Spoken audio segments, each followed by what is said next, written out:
législature s'achève, une autre commence. Ainsi, les conseillers nationaux de transition ont pris fonction. Les représentants du peuple à l'hémicycle, issus des composants de toutes les forces vives de la nation et de la diaspora, accorderont leur violon pour donner des résultats concrets. D'adoption des projets de loi à l'interpellation des membres du gouvernement de transition, les 93 conseillers nationaux de transition, une fois installés, s'entendent pour le consensus. Un cheminement qui conduit à la désignation du président du Conseil national de transition. Cette étape passe par la candidature. Un doyen d'âge est bien indiqué. 2 candidats se sont présentés. Finalement, l'un s'est retiré. Dr Haroun Kabadi est désigné président du Conseil national de transition. Juste après, les conseillers nationaux de transition ont par acclamation désigné les 10 conseillers qui constituent le bureau du Conseil national de transition. Parmi les conseillers nationaux de transition figurent quelques députés de la 3e législature.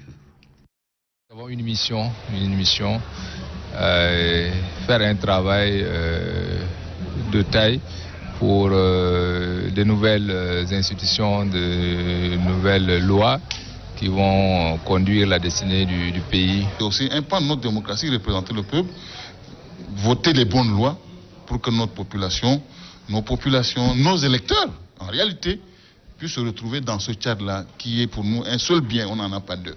Moi, personnellement, je représente la chefferie traditionnelle. Nous allons amener notre contribution, les idées, tout ça pour que les choses vont bien marcher. C'est une première que la société civile tchadienne siège à l'hémicycle. Ils sont prêts à soumettre les doléances de la population au niveau du Conseil national de transition et nous demeurons au sein du Conseil national de transition comme le porte-parole de toute la société.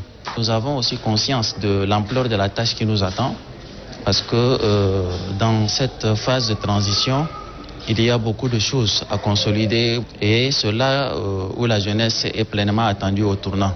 Donc nous estimons que dans cette période assez particulière, il est important que les jeunes puissent réussir à s'accorder pour consolider déjà cette cohésion nationale-là.